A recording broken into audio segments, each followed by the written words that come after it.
With the release of Resident Evil 4 Remake, fans of the original, as well as newcomers, are all sinking their teeth into the newest 4-course meal of gaming that Capcom has to offer.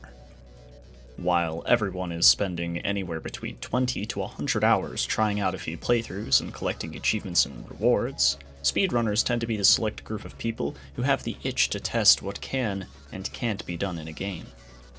For the past 6 years, Resident Evil speedrunning has grown exponentially, which I have talked about in a video in the past about Resident Evil 7. This exponential growth has made every new Resident Evil game release an exciting time for speedrunners, as they seek to find the answers to the many questions that come to mind. Is it possible to skip this section? If it is possible, will the game let us progress? And so on and so forth. Runners of all skill and notoriety are stepping up to the many challenges that the game provides and figuring out the most efficient way of overcoming them.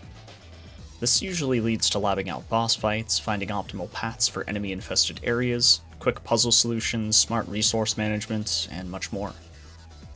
Obviously, some of this stuff doesn't necessarily matter if you're playing New Game Plus and have a stacked file, but a lot of what I'm going to show you today in this video can be implemented in New Game Plus. There's just no charms and no unlocks or accessories or DLC in the new game category. I thought I'd mention that before we get into things, as everything I'm going to explain pertains to how speedrunners are beating the new game categories in under 2 hours. Anyways, let me take you through the run now and show you all of the creative minds behind breaking this game so far. This is how speedrunners are breaking Resident Evil 4. Starting off in the village, the first game-breaking glitch that I want to talk about is the sniper clip, which was found by Matt. To perform a sniper clip, you need to purchase the bolt-action rifle with its first detachable scope from the merchant. With these equipped, you can turn your back to a door or wall, aim with the sniper, and have Leon's model slightly pushed into whatever his back is turned to. This allows for some interesting skips I'll be showing you all, and the first one that I'm going to mention is in Chapter 5, the church clip. When you lift Ashley up to knock the ladder down, you can use this ledge's jump down prompt to your advantage. By performing the sniper clip method on the right corner of the ledge, you can spin your camera and interact with the prompt.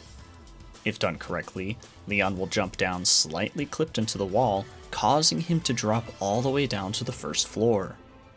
Therefore, the cutscene of going outside with Ashley is skipped, and she's stuck in the church.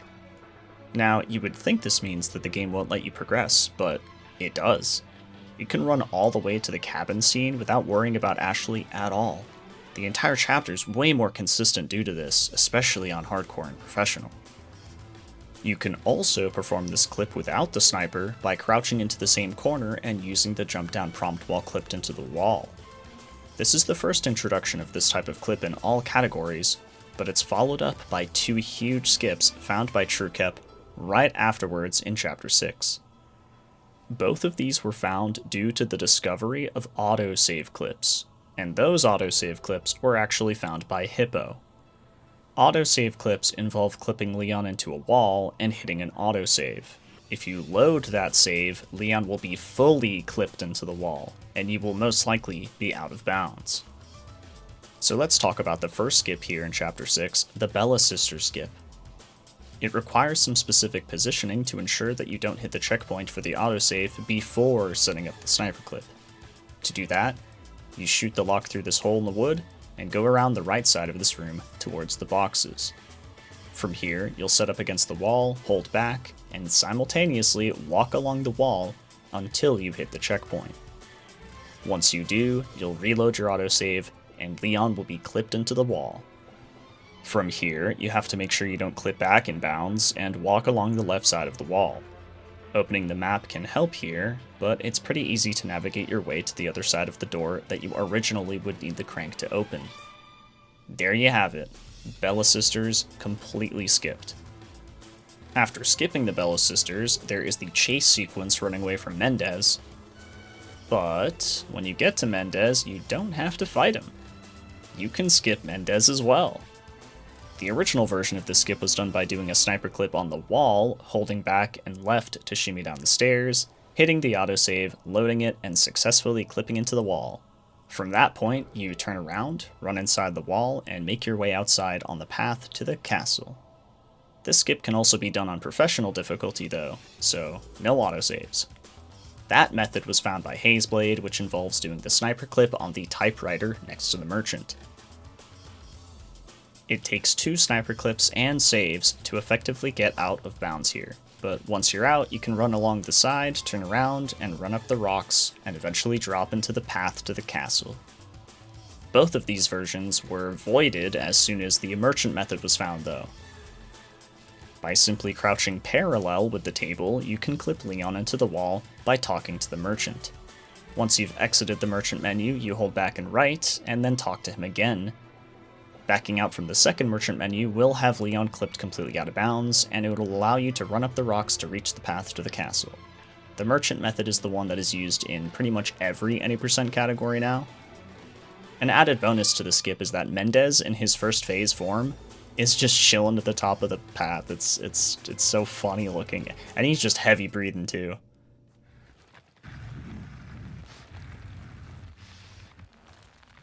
And with that, we leave the village and enter the castle. Chapter 7 introduces the first door clip performed in the run.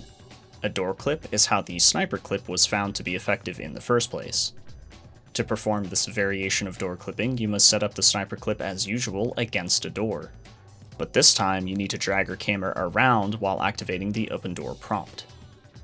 Leon's model being slightly clipped into the door from the sniper clip will trick the game into thinking that the door prompt is being activated from the other side. The hall door clip, also found by Hippo, skips having to fight the first Garrador, using the dungeon key, solving the sword puzzle, and hitting the gongs to open the doors that eventually lead to Waterhall. It's a big skip for speedrunners, and even if you aren't a speedrunner, this trick does allow you to leave Ashley behind to clear Waterhall alone before raising the floors in the second section. These types of door clips are slightly finicky, and this one is especially difficult compared to all of the other ones, but as you can tell, it's worth getting the hang of, even if it takes a handful of attempts. Once Waterhall is complete, you move on to Chapter 8, where we have our first skip that doesn't involve a glitch. The gate skips. These gates block Leon's path on the castle walls, making him use a series of levers to open and close doors to progress. Fortunately, these gates are only closed due to weights that can be destroyed from the unintended side. The first gate can be opened with a nade, but alternatively can also be opened with either the handgun or the rifle by aiming in a very specific spot. When that gate is open, you proceed to another gate that's free to shoot open, but the third one requires you to throw a grenade through the holes in the door or the crack in the wall to the left. When that's done, you're free to head to the tower with the cannon, lift it, and kill the Gigante.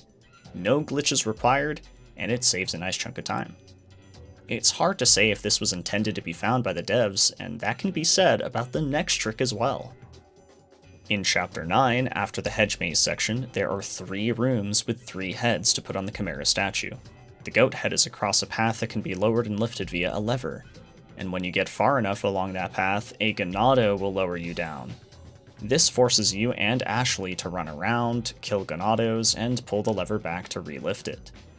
What you may not know is that the Ganado that pulls the lever is already spawned in, and you can either flash nade or hand grenade him.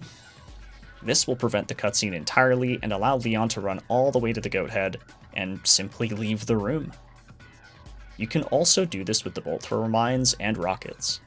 Very neat trick, and I personally believe stuff like this was probably meant to be found by the devs.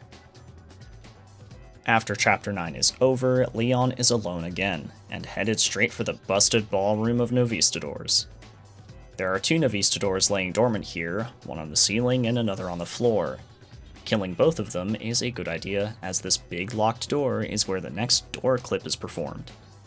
This door clip works exactly like the previous one that I just mentioned before Waterhall, and it allows you to skip a bit of running around before heading to the first lever. After that clip, you run through the Novistadors the best you can, kill the double Garradors, and get dropped into the Pit of Doom. In the Pit of Doom, it is possible to completely skip the section with the swimming Novistadors. This skip is a slightly unique one compared to all of the other skips in the game. By flicking your camera right before using the prompt on the crawl space, Leon's crawl animation will be slightly altered, making him crawl into the wall. After successfully clipping out of bounds, you need to carefully run along the walls and make sure you don't go too far right or too far left. Opening the map a couple times to make sure you're headed towards the stairs is very helpful here. If performed correctly, you'll get to the stairs without a single Novistador bothering you. On higher difficulties, this is a big skip, as not having to deal with these Novis really helps with resource management. This one was found by Sharkhat. As we approach Verdugo, it's time to talk about the ammo swap glitch. This particular glitch was found by multiple people in the first week, but nobody could actually figure out how it worked. Tetra was the one who was able to reproduce it correctly. The state in which Leon is affected by fire or the nitrogen can be exploited by switching back and forth between weapons, tricking the game into thinking that Leon has selected the weapon without actually having Leon equip it. That means that you can trick the game into thinking that you have a TMP with 30 bullets in the magazine, but you really have the rocket launcher out, which means you have 30 rocket launchers. This was a more recent development and can only be utilized 3 times in the whole run so far. The first is the Verdugo section. By performing the ammo swap glitch, runners can rocket Verdugo twice for the kill without freezing him, and this saves the rocket. Even though it's very satisfying to turn Verdugo into shards of ice, it's definitely a lot slower than just rocketing him twice and keeping the rocket. This brings us to the boulder, which, well, we still have a rocket launcher, so we can blow that up too. But what you want to do is you want to aggro the fire thrower in the TNT room, perform the ammo swap glitch, and use that rocket to blow up the boulder and save the rocket again. I think you know what's coming next. You still have your rocket, so shoot that bad boy at the double gigantes. This entire sequence of events with the ammo swap glitch allows you to save resources that you would originally use to take down the metal gigante. In assisted and standard runs, this changes the money route significantly, allowing runners to skip treasures and buy a rocket for Salazar. As for the hardcore and professional runners, well, they have to continue opting for the last little trick in the castle, which is egging Salazar. Yeah, that's right. Something completely new to the remake is you can pick up the golden egg, specifically from Bach Island on the lake in Chapter 4, and throw it at Salazar. This depletes 70% of his health, and it stuns him. Yeah, that's right. Salazar is allergic to fancy eggs, and Leon is kind of a dick. I swear, dude, the devs thought of so many different little things for people to experiment with. It's so great. But that's about it for the castle. It's time to explain all of the cool tricks on the island. Chapter 13 is the introduction to the island and all of the extremely dangerous things that it has in store for Leon and Ashley. The first being the laser turrets, and the unique replacement for the original game's minigun enemy, JJ. In this room, you run towards the staircase to trigger the cutscene of him spawning, and then you let it play. By letting it play, he's set up in the right spot for you to attempt the first turret skip. To perform this, you need to walk up the right side of the stairs and stand close to the lasers. It's a good idea to kill the crossbow guy to the left, just in case.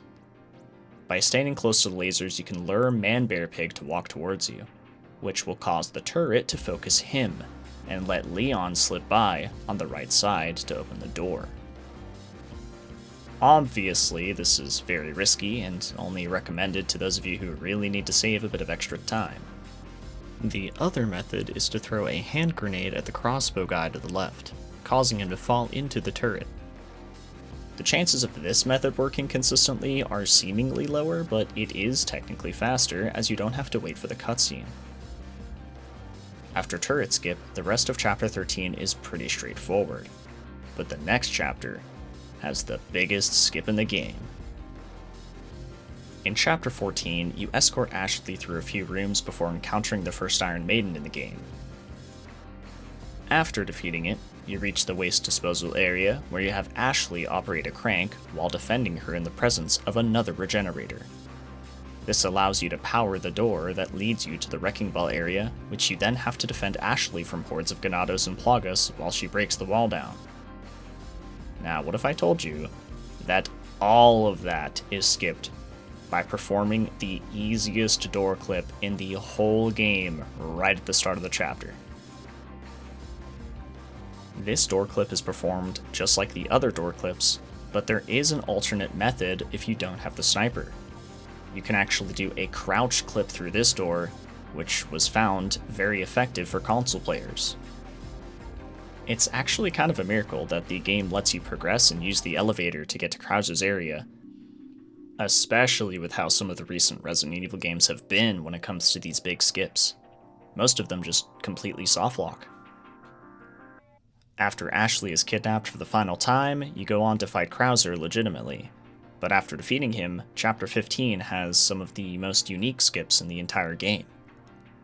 After your introduction to Mike, he needs you to take down an anti-air turret so he can help you get to the last part of the area, War Room. On Assisted, Standard, and Hardcore, there is an autosave that occurs after the anti-air gun has been blown up. By using one regular grenade and one heavy grenade, you can blow up the anti-air gun in this corner by the stairs. Once you've done that, you immediately start sniper clipping into the fence. If performed correctly, that autosave will happen while sniper clipping, and you've successfully autosave clipped your way out of bounds. Load the autosave, turn around, and make your way to this spot right here. You want to run directly forward, and then angle slightly right to find this ledge. By crouching against the wall and tapping right, you can fall off of this ledge, and you gotta hold left, otherwise you will not land back in bounds after falling for a bit. From there, you go left towards this fence to get around a wall of collision, and then make your way around the small ladder room leading to the right turret. After making your way around it, go left a little bit and make sure you're headed directly for the big door you would usually open with the switches. You can easily walk back in bounds past the door, and bam, you have successfully skipped War Room. This skip was found by Hippo, and the addition of the free-falling strat was added on afterwards. Now, you may be wondering, why even do the free fall? Why not just go around that? Well, runners don't do the free fall anymore, but let me explain why we used to. The free falling is actually a setup for another skip called Duffel Bag Ashley, or Bagshley for short. If you manage to not die or reload a save after the free fall, you can equip a grenade, or nothing, before getting to Ashley. This allows you to hold her like a bag during the slow walking segment to Lewis's lab. It is pretty good. I find it quite hilarious, and it's well worth doing for a 40-second time save. Even though this is performed with an autosave, the original Bagshley strat was found by Hazeblade on professional difficulty by using a typewriter clip right after War Room. But as I said, nobody does this glitch anymore because unfortunately, the community has been having a ton of trouble trying to decipher whether or not Bagshley is dependent on hardware. Therefore, we have decided to ban it for the foreseeable future, until more research has been done and there is a consistent method for all runners to execute it. The final turret skip in the game is actually in between these two skips that I just talked about. This last turret skip involves either shooting a Ganado into the lasers or having a Novistador push you through them. Either one really works, but I'm pretty sure the shooting of the Ganado is going to be the consistent, reliable method. Now let's get to the last possible trick in the run from here, rocketing Sadler twice, with the same exact rocket launcher. Yep, that's right, you can do the ammo swap here as well. You actually shoot this red barrel, use the fire status effect to do the ammo swap glitch, and then you just rocket Sadler twice. This skips having to wait for Ada to throw you the rocket in the second phase. Usually you would just do a bunch of damage and get Ada to throw the rocket early, but you don't have to do any of that. You just instantly rocket him, it plays the cutscene, you give Sadler the holy body, and you pop off. With all of these amazing discoveries, these insane glitches, and this booming community, It's no surprise that Resident Evil 4 Remake is being beaten in under 2 hours, even on the hardest difficulty starting from a fresh file. If you would like to check all of the world records thus far, I highly suggest just going to speedrun.com/RE4R and checking out everything. I'll leave that in the description, and I will also list a bunch of names here as shoutouts to all of the players that I think are just doing a fantastic job at breaking this game, running the game, having fun, and contributing to the community.